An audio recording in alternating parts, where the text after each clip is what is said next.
할렐루야. 네. 하나님을 찬양합니다. 오늘은 말씀을 나누면서요, 세계사에 대한 그 역사를 조금 다루게 될 거예요.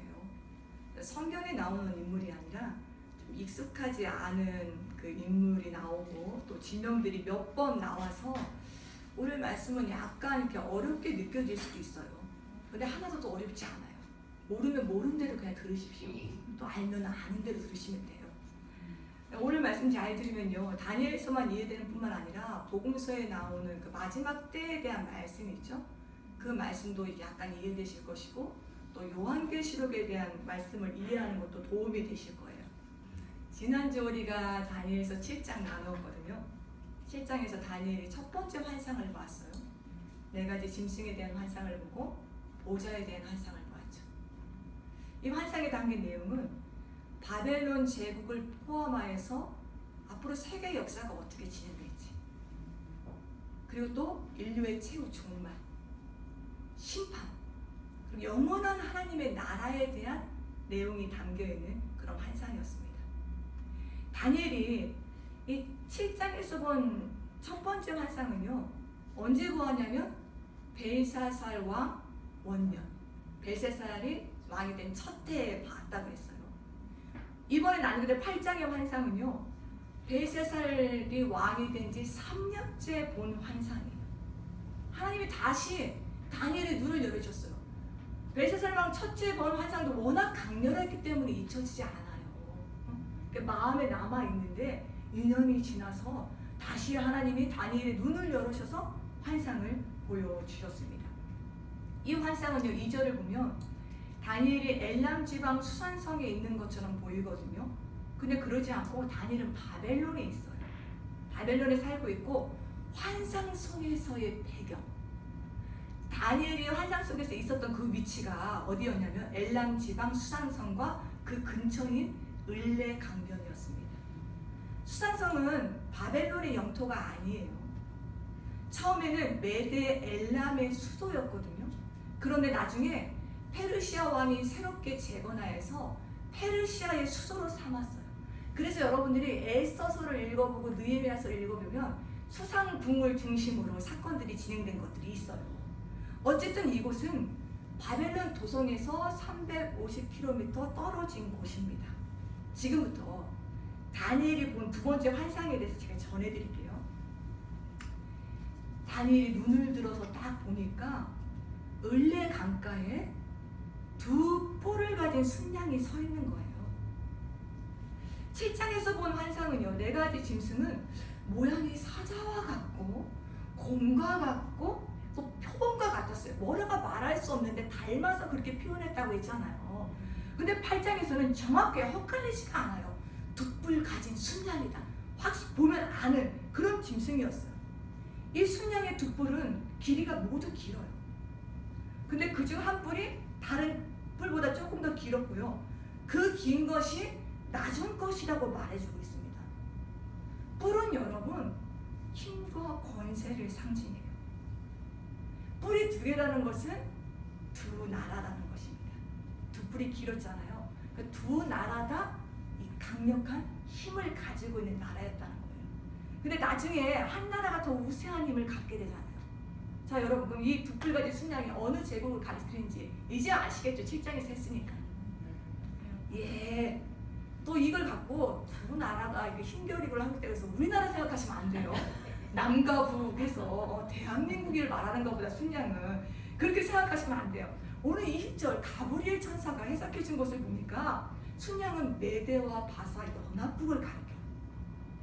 처음에는 메대가 더 힘이 있었어요. 그런데 바사의 고레스 왕의 권력을 잡고 나서는 메대 왕국에 대한 권력까지 장악하게 됐어요. 지난주에도 말씀을 드렸지만 메대가 자연스럽게 바사로 통합됩니다. 다니엘이 환상 속에서 본 이 두 뿔 가진 순양이요, 서쪽과 남쪽과 북쪽을 향해서 막 뿔로 받으며 뻗어가는 거예요. 근데 그것은 다니엘 짐승이었어요. 그 뿔의 힘이 막 강력해서 이 순양이 뿔을 받아가면서 확장하자 이 순양이 원하는 대로 또 그 땅들을 정복해 나가는 거예요. 여러분, 실제로 메대 바사 부분이요, 이 제국이 원하는 대로 규모가 확장되었어요. 저 땅을 정복하고자 하면 정복했어요. 다니엘이 여러분도 두 번째 본 환상은요, 순염소입니다. 여러분 생각하기에 순양이 강할 것 같아요? 순염소가 강할 것 같아요? 네, 염소가 좀 세게 느껴지죠. 센 느낌이. 또 도련변이 좀 있을지 모르겠지만 어쨌든 순염소가 강하게 느껴져요. 이 순염소를 보니까요, 달릴 때 발이 땅에 닿지 않을 정도로 빠르게 달리는 거예요. 온 지면에 막 두루다녀요. 한 지역에 오래 머물러 있지 않아요. 발이 땅에 묻지 않는다니까요. 후다다다 막 계속 움직이면서 신속하게 정복해 가는 거예요. 보통 염소 머리에는 뿔이 2개 있잖아요. 근데 이 염소는 두 눈 사이에 눈을 떼지 못하게 하는 현저한 특별한 독특하게 튀어나온 한 뿔이 있었어요. 자, 어느 제국을 가리키는지 이제 아시겠죠? 네, 메데 바사 제국을 무너뜨린 헬라 제국. 그러니까 이 한 뿔은요, 헬라 제국의 알렉산더 대왕을 가리킵니다. 오늘 처음 듣는 표정 지으시면 안 돼요. 지금 몇 번째 냅니다. 지금 한 2장부터 했던 것 같아요. 알렉산더 대왕의 가정교사가 누구였냐면요, 유명한 철학자 아리스토텔레스였어요. 이 아리스토텔레스가 알렉산더를 교육할 때마다 헬라 사람들만이 지성인들이다, 주변에 있는 모든 사람들은 미개인이다라고 교육시켰어요. 그래서 헬라가 세계를 정복하여 헬라 문화를 퍼뜨리고 헬라 말을 가르쳐야 한다고 주입시켰습니다. 이 교육을 받은 알렉산더가 20세의 왕이 되었거든요. 그래서 정말 헬라 문화를 보급하기 위해서요, 발이 땅에 닿지 않도록 신속하게 막 다니면서 정복 전쟁을 수행해 갔어요. 대왕이라는 별칭이 붙을 정도로요, 34의 나이에 그 누구도 해내지 못하는 헬라 제국을 건설하면서 세계 역사에 굵은 한 획을 그은 왕이 알렉산더 대왕입니다. 다니엘이요, 환상 중에 본 순염소는 분노에 차 있어요. 극심한 분노. 그리고 이 순염소가 을레 강가에 서 있는 순양에게로 분이 차서 막 거칠게 달려가는 거예요. 왜 순염소가 이렇게 분이 가득했냐면요, 과거에 메데 바사가 2차례 정도 헬라 그리스를 침략해 온 적이 있어요. 물론 그때마다 번번이 메데 바사가 실패했어요. 근데 알렉산더가 역사 가운데 있었던 그 사건들을 떠올리면서 내가 이번에야말로 메데 바사를 완전히 점령해 버리겠다, 이런 복수심에 가득 차서요, 분노로 결의를 하고 막 달려가는 것입니다. 이 순염소가 달려가더니만요, 양의 2뿔을 꺾습니다. 이 순양이 깨갱해요. 양이니까 깨갱하지 않겠네요. 네 하면서요, 순염소를 방어를 못하는 거예요. 힘이 딸려서 대적하지 못하고 땅에 엎드려져서 짓밟힘을 당했습니다. 여러분, 제가 지금 막 순양 얘기하고 순염소 얘기한다고 해서 누군가 지어낸 신화를 말하는 것 아닙니다. 실제 역사 가운데 알렉산더 대왕이요, BC 334년부터 331년까지 메데 바사 제국과 전쟁하면서 메데 바사 제국을 완전히 패배시키고 완벽하게 승리했어요. 또 계속 진군하여서 영토를 확장시켜 나갔거든요. 힘이 이 헬라 제국이 강대해졌어요. 그런데 열매를 알렉산더 대왕이 누리지 못해요. 33세의 젊은 나이에 말라리아 열병에 걸려서 죽잖아요. 그리고 어떻게 된다고 했어요? 지난주에 나눴잖아요. 그의 수하에 있었던 4명의 장군이 권력 투쟁을 해요. 그래서 이것을 4개의 나라로 분열돼서 나눠갔습니다. 셀류커스가요, 시리아와 바벨론 지역을 갖고요, 포톨레미는 애굽을 가져요.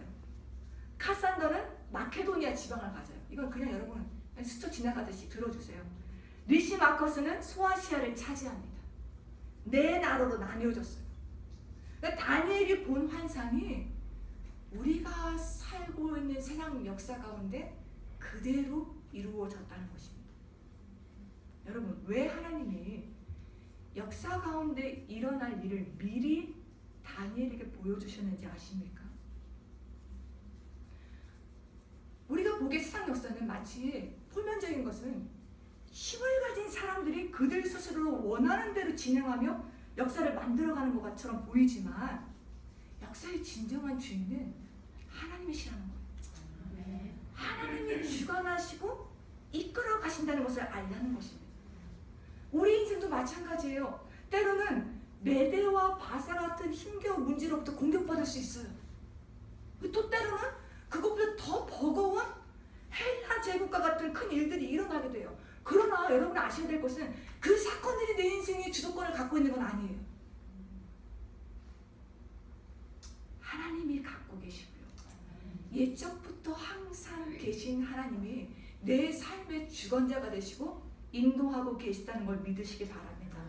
이것을 믿으신다면요, 범사에 하나님께 내 삶을 의탁해야 돼요. 하나님을 의지해야 되고 하나님께 순복하며 나아가야 됩니다. 정말 하나님이 내 삶을 다스리는 주관자로 믿으신다면 그럴 수 있기를 주 이름으로 축복합니다. 아멘. 여러분이 8장 1절부터 쭉 읽어보잖아요. 오늘 집에 가서 한번 읽어보세요. 그러면은 메데바사 왕들과 헬라 왕들 또 그 다음에 나오는 왕의 특징이 있어요. 그들은 스스로 행하였다고 나와요. 원하는 대로 움직였다고 나와요. 하나님께 의뢰하지 않고. 자, 다니엘이 본 세 번째 짐승 보겠습니다. 9절을 보면요, 4개의 뿔들, 지금 헬라 제국이 4나라로 나뉘었잖아요. 4개의 뿔들 중에서 한 뿔에서 작은 뿔 하나가 올라옵니다. 지난주 7장에서의 환상과 비슷하기도 하고 다르기도 해요. 올라온 작은 뿔은 남쪽, 동쪽 또 영화로운 땅을 향하여 또 힘이 커지었습니다. 여기서 영화로운 땅은 어디를 가리키냐? 이스라엘 민족이 살고 있는 팔레스타인, 가나안 땅을 가리켜요.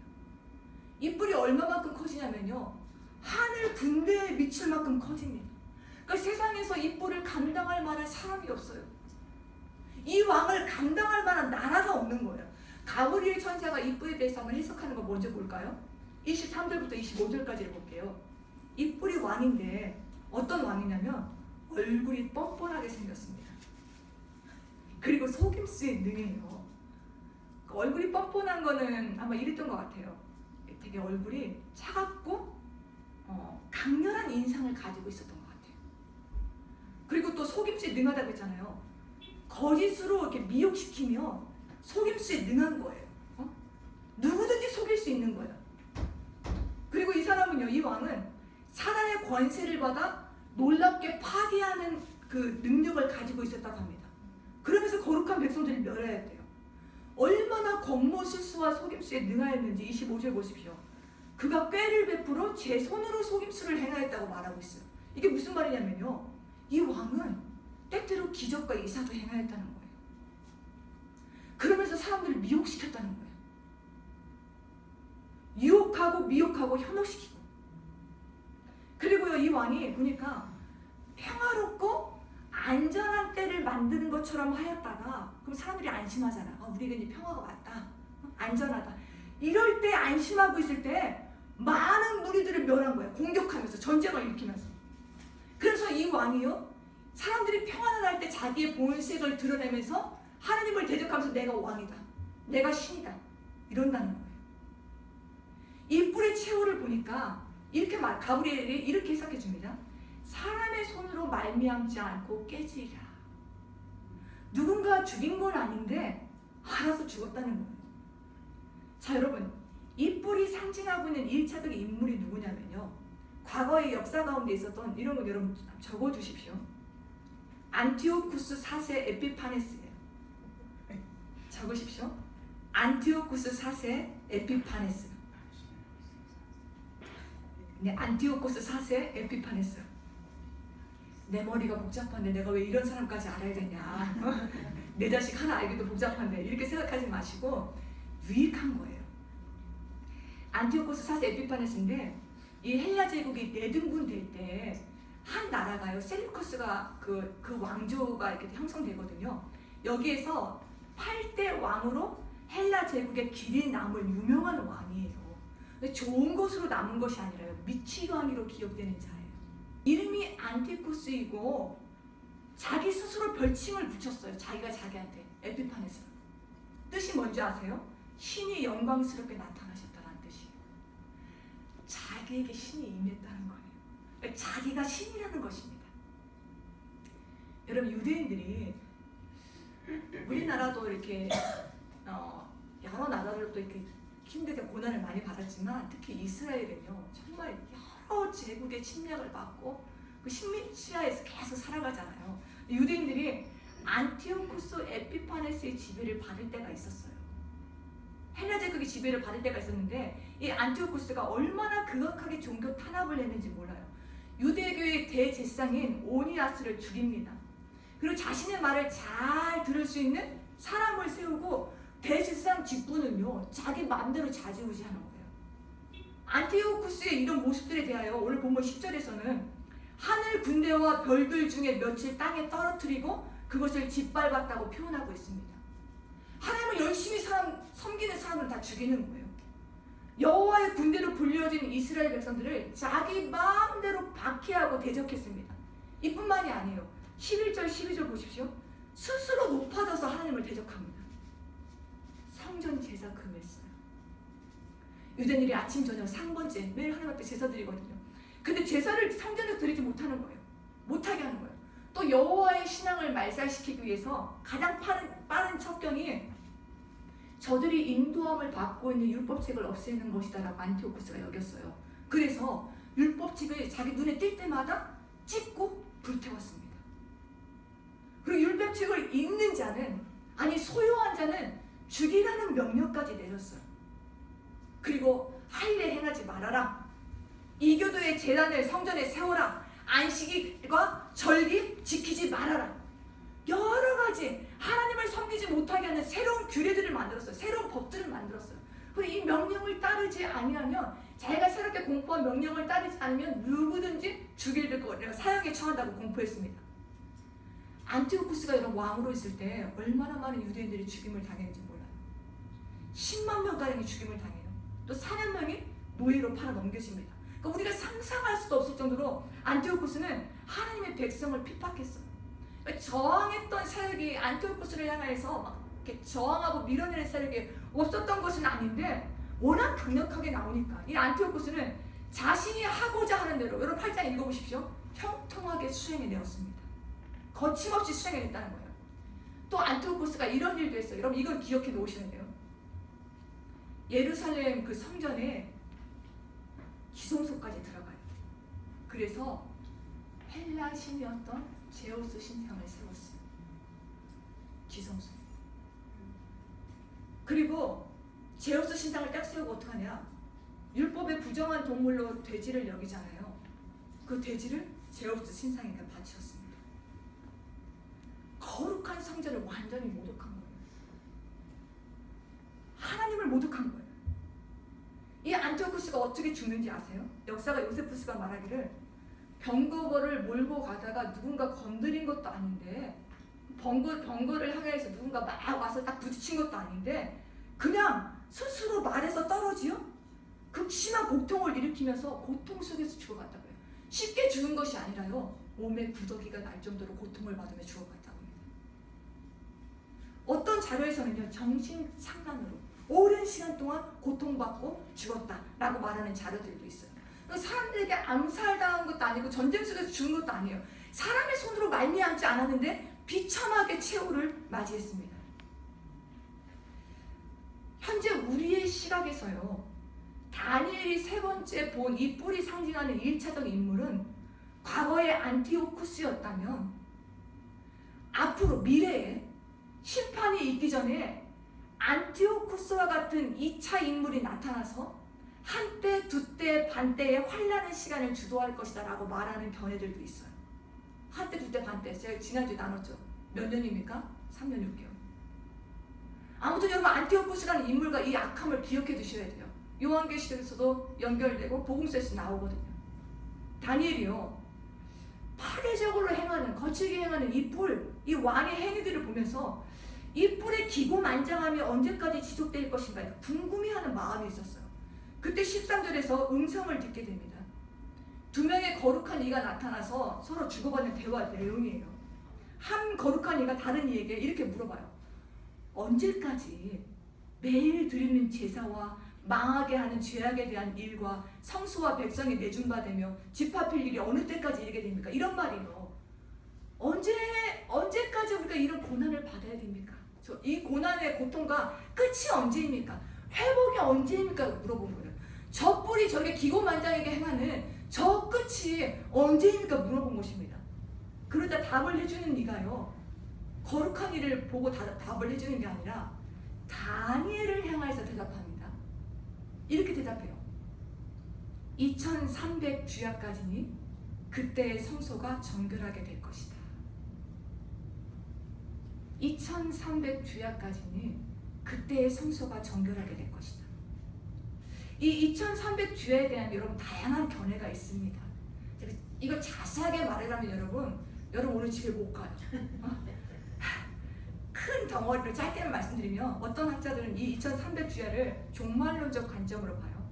그래서 세상 끝날에 겪게 될 한때, 두때, 반때와 같은 환난의 기간이다. 이 환난의 기간이 다 끝나고 최종적으로 주님이 성소를 정결하게 하신다 라고 말하는 견해도 있고요. 어떤 학자들은 과거에 일어난 안티오쿠스 에피파네스가 유대인들을 핍박한 기간이다 라고 말하기도 해요. 이 끝에 마카비 혁명이 일어나서 성소가 다시 새롭게 정결하게 되거든요. 그러니까 과거에 일어난 사건으로 보는 견해도 있고, 그건 1차적인 거고 앞으로 도래할 종말론적 관점에서 또 이런 일이 일어날 것이라고 보는 견해도 있어요. 근데 여러분, 이 더럽혀진 성소가 정결하게 되고 완전히 회복이 일어나는 것으로 본다면 과거의 헬레니즘 시대에 있었던 것만으로 제한할 수 없다는 거예요. 왜냐하면 헬라 시대 다음에 로마 시대 때 성전이 무너지는 일이 있거든요. 가브리엘 천사가 좀 이 다니엘서 8장에서 2300 주야에 대한 확실하게 설명을 해주었다면, 그 순양과 순연소가 마치 메데와 바사다, 그리고 또 헬라 왕이다 라고 말해주었던 것처럼 분명하게 말을 해줬으면 얼마나 좋았겠습니까? 근데 가브리엘 천사가요, 그냥 2300 주야에 대해서는 간직하고 있어라 라고 말만 했고 구체적인 언급이 없었어요. 마치 예수님께서 세상 마지막 날의 어떤 징조에 대해서 말씀해 주시며 깨어있으라, 그 날이 정확하게 몇 년도 언제다 이런 말씀은 안 하시고 이런 징조가 있게 될 것이다, 너희들 깨어있으라 라고 말씀한 것과 같은 거예요.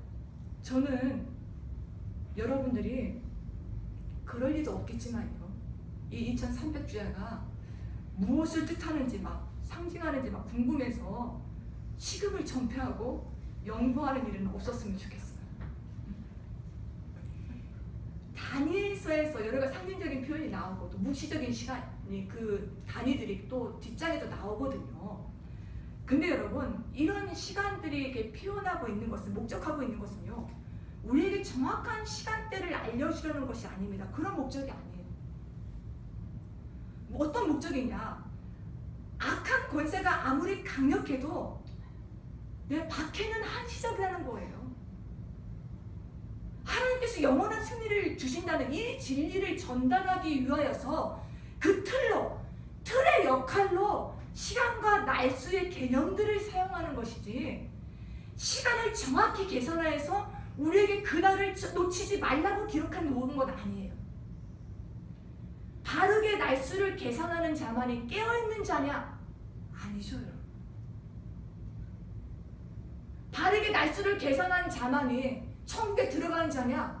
여러분, 그거 아니에요. 그럼 저처럼 수학 못하는 자는 천국에 못 갑니다. 사랑하는 성도 여러분, 우리가 마지막에 주님 오실 그때를 향해서 한 걸음 한 걸음 더 가까워지는 하나님의 시간표 안에 살고 있는 건 맞아요. 어제보다 오늘은 내가 주님 만난 날에 한 걸음 더 가까워졌어요. 주님이 언제 오실지 모르지만 그날을 향하여 내가 한 걸음 더 가까이 산 거예요. 또 내일은 더 주님 만날 날과 가까워지는 것일 것입니다. 우리가 시대적인 징조를 이렇게 분별하고 깨어있고 내게 주어진 오늘을 순종하며 살아야 되지, 내가 오늘 하나님의 말씀에 순종하지 않고요, 이 종말론적인 관점이 맞다, 숫자에 매여서 여기가 맞다, 저기가 틀리다 라고 말하며 혼란 속에서 보내는 것은 바람직하지 않다는 거예요. 다시 말씀드립니다. 다니엘서는요, 세상을 창조하신 하나님께서 세상 끝날까지 우리와 함께 하신다는 내용이에요. 함께 하시면서 하나님의 백성들에게 궁극적인 승리를 주실 것이다. 하나님이 보호하실 것이다. 또 영원한 하나님 나라에 대한 영광을 약속해주고 있는 책이 다니엘서입니다. 그러니까 다니엘서를 읽을 때 여러분 숫자가 많이 나온다고 막 복잡해요만 하지 마시고요. 사실은 제가 복잡했어요. 말씀 준비하면서. 그렇게 하지 마시고 읽을 때마다 여러분들이 여러분에게 주시는 하나님 나라에 대한 소망의 말씀으로 받아들이세요. 그리고 내가 주님 만나기 위해서 어떻게 깨어 있어야 하는지 그런 믿음의 확신들이 더하여지는 은혜가 있기를 주의 이름으로 축복합니다. 다니엘이 자신이 본 환상과 들은 음성에 대해서 알고자 할 때요 15절을 보면 사람 모양 같은 것이 다니엘 앞에 딱 섭니다. 그러니까 하나님께서요 천사 가브리엘을 사람의 모양으로 다니엘에게 보내셨어요. 성경에 여러 천사들이 등장하거든요. 근데 이름이 나온 천사는 딱 둘이에요. 가브리엘과 미가엘 천사예요. 가브리엘 천사는 좋은 소식을 전해주는 천사입니다. 이 천사의 방문을 받을 수 있기를 축복합니다. 네. 그리고 미가엘 천사는요, 이제 10장에서 나오는데 군대 장관과 같은 역할을 한 천사예요. 영적 전쟁 하는 그런 천사요. 다니엘이 천사를 바라보고 있는데요, 천사에게 이렇게 명령하는 소리가 들려요. 가브리엘아, 이 환상을 이 사람에게 깨닫게 하라. 그러자 가브리엘 천사가 다니엘에게 다가옵니다. 다니엘이 두려워서 얼굴을 대고 땅에 대고 엎드려요. 여기서 엎드렸다는 것은 경배했다, 예배했다 그런 의미가 아니에요. 하나님 곁에서 수종드는 천사가 지금 자기에게 다가오고 있거든요. 자신의 비천한 존재를 인정하여서 그 존중의 의미로 엎드린 것입니다. 가브리엘 천사가 다니엘에 대해 이렇게 말합니다. 인자야. 서인재 권사님 혹시 거기 계셨나요? 인자야, 깨달아 알라. 이 환상은 정한 때 끝에 관한 것이라고 말합니다. 저는 여러분 이 음성이 어땠을까를 한번 생각해 보았어요. 차가운 음성은 아니었을 거예요. 굉장히 그윽하고 깊고 따뜻한 음성이었을 것 같아요. 다니엘이요, 천상의 존재인 천사 앞에 서 있음을 감당할 수가 없어요. 그래서 그것도 감당할 수 없는데 그 목소리도 너무너무 그 하나님의 사랑이 느껴지거든요. 순간적으로 의식을 잃어요. 그리고 깊은 잠이 들었어요. 가브리엘이 엎드려 잠이 든 다니엘을 어루만져 이렇게 세웁니다. 다시 한번 19절에서도 이렇게 말해요. 진노하시는 때가 마친 후에 될 일을 내가 네게 알게 하리니 이 환상은 정한 때 끝에 관한 것이라 라고 말하면서 이제 환상들을 해석해줘요. 어떻게 해석해주냐? 벌써 지금 다 해석했습니다. 우리는 순양은 메데바사다, 순염소는 헬라 왕이다, 쭉쭉 이렇게 해석했어요. 다니엘이 가브리엘 천사에게 이제 하나님의 그 비밀에 대한 걸 딱 전해 듣고요, 너무 놀랐거든요. 그 정신과 육체가 감당할 수 없을 정도로 심하게 알아누워요. 이게 굉장히 충격이 되었다는 거예요. 다니엘에게 하나님의 비밀한 계시를 받고 누워서 끙끙 앓습니다. 영육간의 진통을 겪었다는 거예요. 27절을 보면요, 내가 그 환상으로 말미암아 놀랐고 그 뜻을 깨닫는 사람도 없었다고 말하고 있습니다. 한글 성경만 보면 다니엘 자신은 그 뜻을 알고 있지만 가브리엘 천사가 해석해줘서 다른 사람은 그 뜻을 몰랐다라는 것으로 보이잖아요. 근데 원문으로 보면 그게 아니에요. 주어가 끝까지 다니엘이에요. 다니엘이 가브리엘 천사를 통해서 해석을 듣게 되었지만, 그래서 어느 정도 환상의 의미를 이해하게 됐는데 완전하게 충분하게는 이해하지 못했다는 뜻입니다. 그렇잖아요. 앞으로 일어날 일, 누가 뿌리 낼지, 자기 민족을 누가 이렇게 심하게 괴롭힐지, 앞으로 살아보지 않은 시대에 나타날 일이었기 때문에 가브리엘 천사가 해석해줘도 충분히 100% 이해되진 않았어요. 여러분, 다니엘은 모든 서적을 깨달은 자잖아요. 또 하나님께서 그 환상과 꿈을 깨달아 알 수 있는 은사를 주셨어요. 또 가브리엘 천사까지 해석해 주었는데도 그래도 이 환상이 쉽게 완전하게 클리어하게 해석되지 않은 거 그만큼 난해하고 어려웠다는 거예요. 사랑하는 성도 여러분, 여러분이 아셔야 할 것은요, 미래에 일어나게 될 예언이나 묵시와 같은 말씀은요, 시공간의 제한을 받고 있는 인간이 100% 완전하게 이해하는 건 불가능합니다. 그런데 이런 인간의 한계를 인정하지 않고 내가 한 해석이 유일무이하다, 내가 해석한 대로 이 세상이 틀림없이 진행될 것이다 라고 말하면 이단이에요. 이단에 빠지지 말라고. 종말에 대한 말씀은, 묵시에 대한 말씀은, 그래서 더더욱 여러분이 유튜브에서 말씀을 들을 때도 분별하면서 찾으시면서 들으셔야 돼요. 제가 찾아보니까요, 많은 이단들이 마지막 시대에 대한 말씀을 막 증거하고 있더라고요. 근데 사람들은 궁금하니까 진짜 거기에 또 빠져서 나가더라고요. 여러분들은 이 길이다 저 길이다 이때다 저때다 이런 것에 현혹되지 마시고요, 단 하나의 길이 되시고 단 하나의 진리가 되시고 생명이신 예수 그리스도께서 알게 하시는 것만큼 배워가세요. 그 예수님이 깨닫게 해주시는 것만큼 알아가면서 이 예수님을 더 온전하게 믿으며 따라갈 수 있는 여러분 모두가 되길 주 이름으로 축복합니다. 이것저것에 휘말리지 마시라고. 예수님만 붙잡으시면 돼요. 마지막으로 하나만 더 나누겠습니다. 다니엘이 8장에서 본 환상이 벨세살 왕 몇 년째라고 했습니까? 3년째잖아요. 근데 이때가 언제냐면 다니엘이 포로로 사로잡혀온 지 54년째 되는 해예요. 거의 그쯤 되고요. 또 바벨론에게 남유다가 멸망한 지는 35년 정도 되었어요. 다니엘이 엄청난 환상을 7장, 8장에 이어서 2번이나 보았습니다. 그런데 이 놀라운 환상을 보고 나서요, 다니엘이 처한 현실에 어떤 변화가 일어났냐? 현실은 아무것도 변하지 않았습니다. 압제받는 현실 그대로였어요. 물론 하나님이 다니엘에게 보여주신 환상이 앞날에 일어날 환상이었고 또 세계 역사의 최후 종말에 관한 것이었어요. 근데 다니엘이 인류 가운데 이런 환상을 본 적이 없어요. 기가 막히는 환상을 보았는데 현실은 아무것도, 환상에서 깨어나는 현실은 아무것도 변한 것이 없는 거예요. 이런 생각이 들었어요. 이런 생각을 한번 해보았습니다. 우리는 너나 할 것 없이 내 현실의 문제가 해결되는 것에 관심이 있습니다.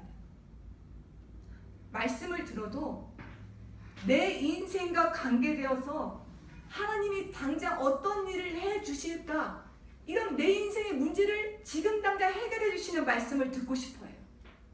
예를 들어 네 자녀가 언제 회복될 것이다, 네 삶의 돈 문제가 언제 해결될 것이다, 네 건강의 문제가 언제 해결될 것이다, 이런 말을 좀 듣고 싶거든요, 말씀 시간에.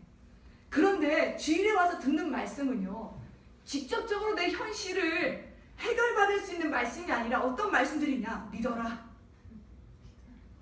기도해라, 또 기다려라, 사랑해라, 이런 말씀들이라는 거예요. 현실은 풀어야 될 일이 있는데, 깝깝한데, 현실은 뒤집어지고 있는데, 다니엘서로 말해보면요, 35년째 바벨론 치하에서 벗어나고 있지 못한데, 그리고 나이는 점점 들어가고 있는데 하나님의 말씀이 위로이고 소망이고 능력이고 좋지만 그 말씀에 내 현실을 지금 당장 바꿔주는 말씀은 아니라는 거예요.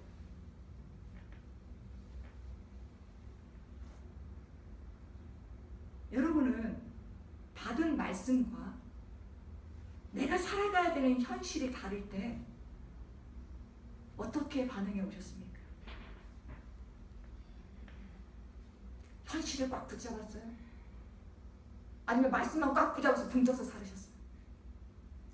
가브리엘은요, 다니엘에게 환상을 해석해 주면서 26절 보십시오. 이 환상을 간직하라고 했어요. 간직하라에 한번 여러분 밑줄 한번 쳐보십시오.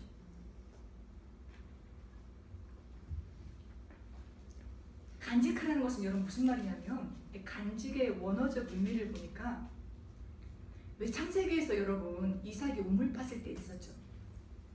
우물 파고 나면 블레셋 사람들이 와서 우물 메우죠. 그런 의미예요. 간직은 입구를 메우라는 거예요. 말씀을 받았잖아요, 마음에. 그럼 이 말씀이 딱 지키라는 거예요. 함부로 이 말씀에 대해서, 이 말씀에 내 헌신은 달라, 안 이루어져서 이런저런 말 하지 말고 마음 깊이 작고를 채우라는 거예요. 간직하고 있으라는 거예요.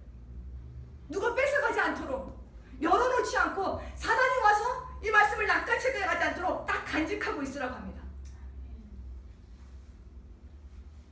다니엘이요, 하나님이 환상으로 주신 말씀을 품고 간직하고 그 다음 어떻게 했는지 아십니까? 여러분 27절 보세요. 여기도 또 밑줄 치십시오. 여러 날 알타가 일어나서 왕의 일을 보았느니라. 밑줄 한번 쳐주십시오. 일어나서 왕의 일을 보았습니다. 말씀을 간직하고. 여기서 왕의 일이라는요, 당시 왕으로 있었던 벨사살 왕을 말하는 게 아니라 벨사살의 아버지인 나보니두스가 위탁한 일을 가리켜요. 자, 여러분 이제 저를 보십시오. 다니엘은 바벨론이 무너질 나라라는 거 알았어요. 바벨론이 영원한 나라가 아니라는 것을 환상을 통해 거듭거듭 확인했습니다. 그런데 하나님이 보여주신 이 환상을 보고 나서 내가 왜 무너질 나라의 일을 해야 하는 거냐고 허망해하거나 혼란스러워하지 않았어. 내가 언제까지 이렇게 끝도 안 보이는, 내가 죽을 때까지 머리가 다 백발인데 이런 일을 해야 되나? 내가 왕의 뒤치다거리 해야 되나? 계속 허망하게 누워있지 않고요, 알아 누웠던 자리에서 일어나서 바벨론 나라의 일을 했어요. 다니엘은 앞으로 되어질 이상을 보고 계시를 받으며 놀라운 은혜를 입기도 했지만 그 이상에 묶여서 현실에서 자기가 일해야 될, 감당해야 될 것들의 책임들을 등한시하지 않았다는 거예요. 말씀을 받았던, 환상을 보았던 그 자리에서 그것이 너무 엄청나서 알아듣긴 했지만 다시 일어나서 바벨론 치하의 일을 감당했습니다. 저는 다니엘의 이 모습이 참 귀하게 여겨져요. 오늘 말씀 제목이요, 말씀과 현실이 다를 때입니다. 어떤 분들이 이렇게 말씀하시더라고요. 말씀은 말씀이고 현실은 현실이다. 제가 이렇게 말했어요. 목사님, 말씀을 들을 땐 천국이 따로 없어요. 너무 좋아요. 말씀을 들을 땐 믿어져요. 정말 주님이 불가능한 자를, 죽은 자를 일으키시는, 불가능이 없다는 그 말씀이 다 믿어져요. 너무 은혜가 돼요. 그런데 현실에 오면 현실의 벽이 너무 높아요. 예수님이 나사로를 살리신 건 믿어지는데 내 삶 가운데 내 삶이 고쳐진다는 이 말씀은 안 믿어져요. 현실에서는 말씀이 내 삶에서는 안 이루어지는 것 같아요. 그래서 말씀을 들어도 마음이 한켠에서는 허무해요. 제가 실제 이런 말을 들었어요. 저도 또 이런 경험이 또 있어요. 여러분, 그런데 이렇게 단정하고 현실과 말씀은 다르다 라고 단정하고 굳어지면, 생각이 굳어지면 어떻게 되는지 아세요? 말씀과 현실 사이에서 아직 이루어지지 않는 말씀으로 인해서 계속 갈등하게 돼요. 갈등이 생겨요. 이 갈등의 골이 깊어지면요, 말씀이 현실의 벽을 뚫지 못하는 것처럼 여겨져서 영적 실망감이 쌓이게 돼요. 이 영적 실망감이 쌓여지는데 어떻게 되냐? 말씀에 대한 간절함이 약해져요. 또 그 말씀이네. 말씀을 붙잡는 힘이 약해져요. 그래서 어떻게 되냐? 말씀을 믿음으로 받지 못하게 돼요. 이 사이클이 계속 반복됩니다. 저는 다니엘서 8장이요, 마지막 때에 대한 말씀만 우리에게 해주고 있는 것이 아니라 우리가 어떻게 하나님의 말씀을 받아야 되는지 말해주고 있는 장이라고 생각해요. 다니엘이 환상을 어떻게 받았는지 여러분 보세요. 한번 3절 보십시오. 밑줄 한번 쳐주세요. 다니엘이 어떻게 말씀을 받냐면 눈을 들어봅니다. 자, 5절 보십시오. 생각하며 봅니다. 13절 보세요. 들으며 봅니다. 15절 보세요. 다니엘이 그 뜻을 알고자 하는 마음이 있었어요. 무슨 말이냐? 모든 몸과 마음을 다해서 말씀을 들었다는 거예요. 그리고 어떻게 했냐? 간직했어요. 간직하고 나서 간직으로 끝나지 않고 일어나서 현실에서 자기에게 주어진 일을 감당했습니다. 데살로니가전서 5장 20절에 이렇게 말씀합니다. 예언을 멸시하지 말아라. 성경은 하나님의 감동으로 기록된 예언이에요. 다니엘은 예언을 환상으로 받았어요. 근데 우리는 성경으로 예언과 환상을 받고 있는 거예요. 여러분이 주일마다 예배 드리면서 이 설교 시간에 지금 성경으로 예언을 받고 있는 거라니까요. 여러분들이 말씀을 받을 때마다 이 다니엘서 8장에 쭉 나온 것처럼 온 몸과 마음을 다해 받으시기를 주의 이름으로 축복합니다. 그 말씀이 내 현실과 달라도 말씀이 현실에서 당장 이루어지건 이루어지지 않건 내 시대에 이루어지지 않는 말씀이건 그 말씀을 무시하거나 멸시하는 일이 없기를 주의 이름으로 축복합니다. 간직하세요. 자꾸를 채우세요. 사람이 그 말씀을 쪼아먹지 않도록, 의심이 들지 않도록, 현실과 다르네? 허망한 마음이 생기지 않도록. 여러분, 말씀은요, 풀은 마르고 꽃은 시들어도 하나님의 말씀은 영원합니다. 하나님의 말씀은 반드시 성취되어져요. 오늘 보았잖아요. 예언으로 주신 이 환상이 이스라엘 역사 가운데 그대로 성취되어진 것을. 반갑게는 제가 말하고 싶은 건 이거예요, 여러분. 마지막으로. 말씀과 현실 두 가지 다 놓치지 마십시오. 말씀과 현실 두 가지 다 귀하게 여기세요. 말씀 속에서 현실을 보십시오. 현실 속에서 말씀의 성취를 묵묵하게 의연하게 기다릴 줄 아는 여러분 모두가 되실 주의 이름을 축복합니다. 때로는 말씀과 현실이 부조화를 이룰 수 있어요. 그래도 하나님의 말씀은 생명력을 가지고 있습니다. 이 말씀에 가진 생명력과 참된 소망을 믿으면서 믿음으로 이 말씀이 성취되어질 때까지 기다리시면서 기다리다가 말씀의 은혜를 경험하는 여러분 모두가 되길 주의 이름으로 축복합니다. 아멘.